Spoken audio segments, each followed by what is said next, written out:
You're listening to the Show We Go Baseball podcast.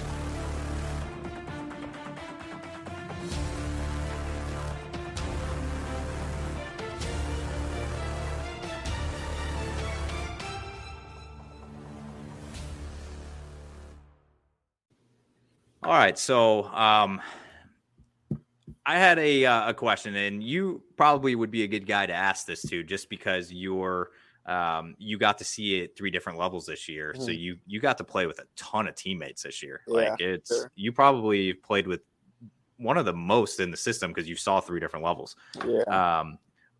Was there anybody that whenever you were down in Greenville, and then we'll use Double A as well, and you weren't in Worcester for that long, but was there any teammates down there you're just like, holy cow, like these guys are incredible to play around? I know probably a lot, but is there like a few certain ones?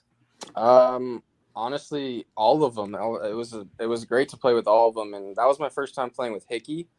So being able to throw to him was really nice, and it's funny, like when you go through a new catcher, it's like he'll throw a suggestion down, and you're like, what? But at the same time, like Hickey with me were always on the same page. Like I love when he was catching me, and being able to build that chemistry from high A and then carry it into Portland was huge for me. And so just having the trust in him was definitely I keep using the word beneficial, but at the same time, like that's the only word to describe it, just because he's nails back there. I love having him back there. Like he's got a big league bat, and he's just a great catcher, and I'm very excited to play with him down the road for sure. And speaking of catchers, your catcher, one of your catchers, there was 3 great catchers in Worcester once you got there, but mm-hmm. you were reunited with it. Well, not reunited, but there was another Oregon State guy playing catcher. Yeah, Caleb Hamilton. Did he catch you in either of the 2 games that you pitched? Caught my AAA debut, which was awesome. Okay. That was super cool. Like I didn't get a chance to play with him at Oregon State. I missed him by a year, but yeah, as soon as I got the news that he was catching, I was like, oh, that's pretty cool, like a little Oregon State battery. But yeah, it was really nice. And he caught me on a day that we didn't have ABS, and he's got literally the best hands I've ever seen. And so it was nice to have him back there for sure. Yeah, Chad called him the best framer in all of minor league baseball. It's ridiculous. Did you get the chance to with him on gosh, what was the I don't know, I lost my train of thought. I was kind of thinking of something else, but Cam Boozer was also an Oregon State guy, right? Yeah, I didn't know that. So I didn't know who he was until I got to spring training, and we just got a chance to catch up and stuff like that. And yeah, it's just such a small world how we all ended up together in the Red Sox org. But yeah, it's been cool. It's been very, very cool. Well, I have some one-offs, Chris. I don't know if you have something before I dive into. I found it funny because when you interviewed with Andrew towards the end of the season, one of the things that you guys talked about how you're not a big social media guy and that you really don't follow baseball as much. Yeah, no, not at all, really.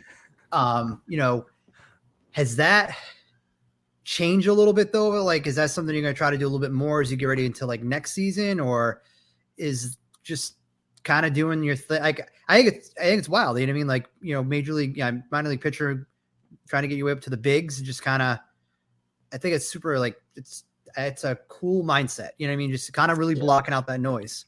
Yeah, I think that was one of the most beneficial things I did over those 2 years that I kind of took off, was to just get away from baseball. And I talked about it in one of our interviews that I did in Worcester, and it was like I almost felt like it was an advantage for me not knowing who anybody is up there. And so like you'll have a first rounder, 3rd pick of the draft, and like I've never heard of them. And so like I'll just attack them like I attack the 9-hitter, you know what I mean? So like I mean it's an advantage for me because like I don't really care who's in the box, but at the same time like it could be not good where it's like, hey, this guy smokes inside heaters, and me not knowing that, like that could hurt me. But at the same time, like we have great scouting reports, we have great catchers that call a great game, and so like I just trust what they're calling and what I see with swings and stuff like that. So I mean, I just try not to make baseball harder than it needs to be. It's already the hardest game. And so, like, trying to free it up mentally is way easier on you. And when you don't have social media too often and you don't watch baseball, like, I get when people are like, you need to watch baseball to know what hitters are doing or what the game is like up there. But at the same time, like, I want to see that firsthand. I don't want to take that and see what I see on TV and be like, oh, I'm expecting this, or oh, I saw one time he hit a homer on a slider. Like, I don't want to see that type of stuff. And then the social media aspect is like, I don't want to be anybody else. I feel like social media is all about what is everybody else doing and how can I do that? And it's like, I just want to be who I am and clear my mind. Like, social media, in my opinion, isn't something that's good for your mental health. I think it's just so negative, and it's always comparing yourself to other people. And I just try to distance myself from that as much as possible. And I honestly think that that's one of the most beneficial things I did over those 18 months. And so, yeah, I'm just continuing to do that, and just learning different ways to incorporate that little by little into my daily life. So that way I'm not completely distant. Like, I don't know if I have any fans yet, but I want to give my fans, if I get to the big leagues, like a look into my daily life. And so, like, that's where I'll take the social media aspect.